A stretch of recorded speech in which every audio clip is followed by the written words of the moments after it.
Remember, all I'm offering is the truth.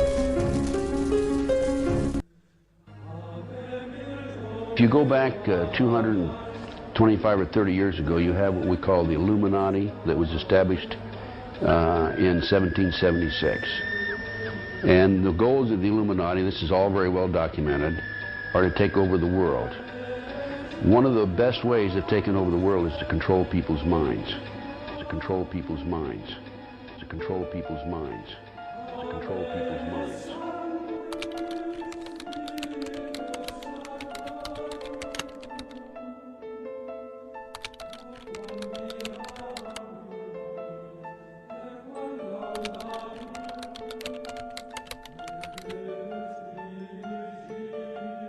You'll notice that all these people who say these things never offer any proof, never offer any documentation, never can prove what they say.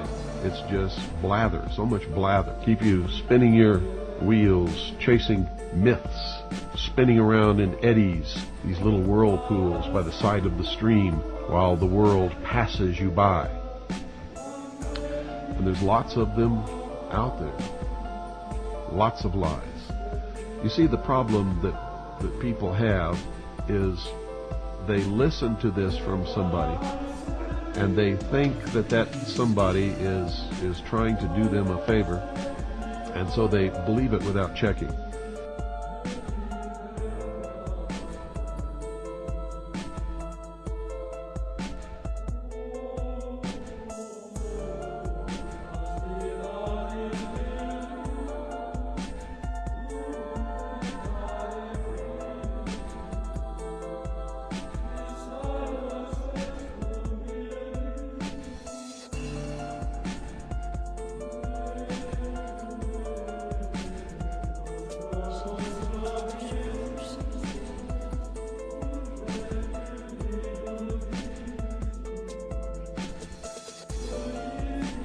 No, it's Jesus who's meant to do it. Muhammad, Allah, what are you talking? Oh, that's all that humanist stuff. Man being his own God. Oh, satanic evil.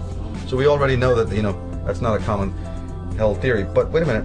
What then is the motive that makes people refute that statement? Before we get into what they're into, you're a Christian. Why would you feel motivated to not accept that man is his own savior? I'm very interested in that. I'm very interested in as to why you, not the cult, not the clan, not your guru, why you would, have a problem with that. What's in your psychology that has made you in the 20 years of your life, or the 25 years of your life, or the 40 years of your life, not have enough brain cells to realize, my God, that's the bottom line. Because in my opinion, if you don't accept that, you are an unsane person. You're not insane, you're unsane. You're toxic, and you need to be quarantined or something. You need to be quarantined or something. Now, just who owns this world anyway? People get this idea, I am God. I am God. I'm God. I'm God. I'm God. I'm God. We're not such big shots, folks, okay? You're not God, okay? And the job's not even available anyway. But I can certainly tell you that those quotes that have been taken from the book Magic and Theory and Practice have been totally misinterpreted. This is a case in point I was just talking to you about, Doug, is that people take one little line from Magic and Theory and Practice about the child sacrifices and so on without even printing the whole passage. People need to go to that area of the book. In fact, they need to go to the book and read it about the incredible, beautiful, the spirituality of that man and of that book.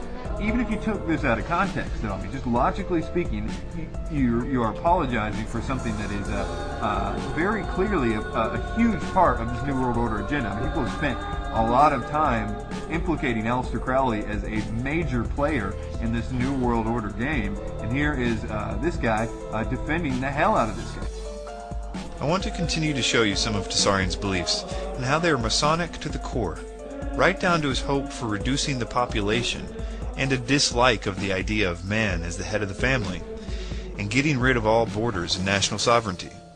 He will go through a list of things that he implies came into the world through the idea of the Hebrew God in the Bible. He also throws in some obviously bad ideas that I guess he wants you to think that God likes. We have culture based on acquired inheritance. We have walled cities, enclosed cities. We have the domestication of animals. We have meat diet.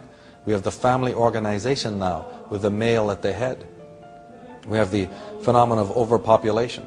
Even the idea of suggesting that in a utopia no one would eat meat is interesting to me, because in the Bible it makes a vivid description of what the New World Order system will look like, and oddly, Tessarian's hope for humanity is close to what we see presented here.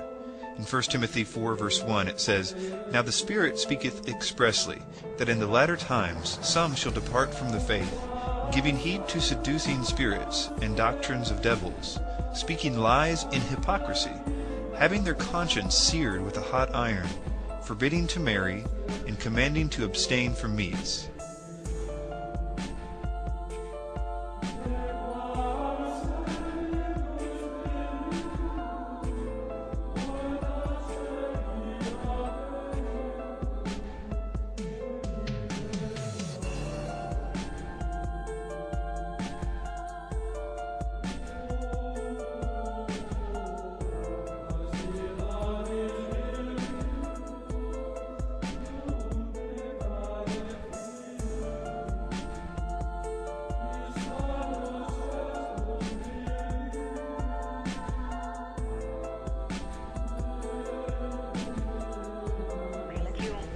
Gentlemen, have you ever heard or read Mrs. Blavatsky?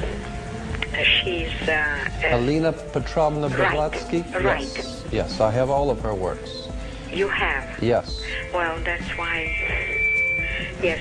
I think her best work was Isis Unveiled, Part 2, which is theology. Right.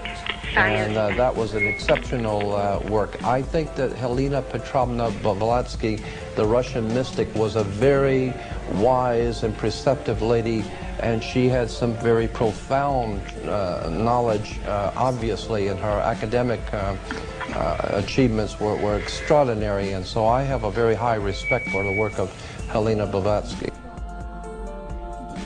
Let me briefly explain what Blavatsky's theosophy teaches. They teach that Lucifer and Satan are one and were originally worshipped as the sun. That Satan is the true Savior who did the true sacrifice in the beginning of time. That Satan came from the planet Venus and is an angelic entity presiding over the light of truth.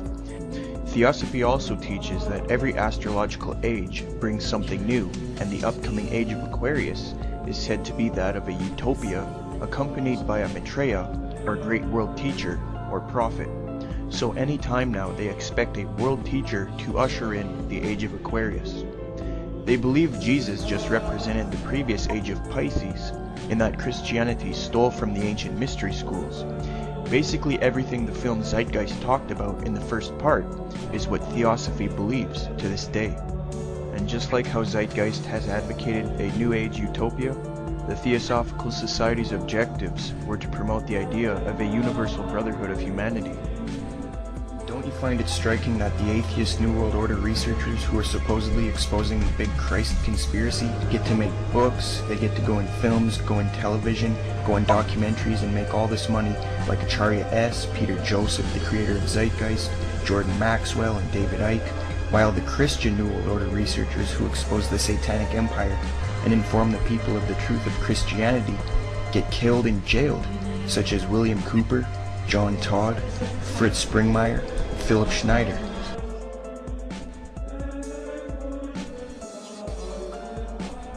New religion is in fact being constructed by the New World Order. It's going to be one that is based on the idea that humanity was genetically engineered by an alien race, in which our new understanding of our origins will lead us to an illumination of global understanding and a willful elimination of national sovereignty, even by those that used to fight such notions. And in this new global utopia, there might be people who say things like, "Our Bible told us that this false peace was going to happen, and it said it would look just like this, and that it won't last but a few months before all hell breaks out."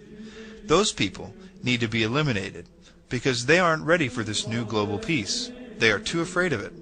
They are what's holding the world back from global peace. And after the genocide of those people, everyone will find out for the first time what the real agenda of the New World Order was. But at that point, for many, it will be much too late.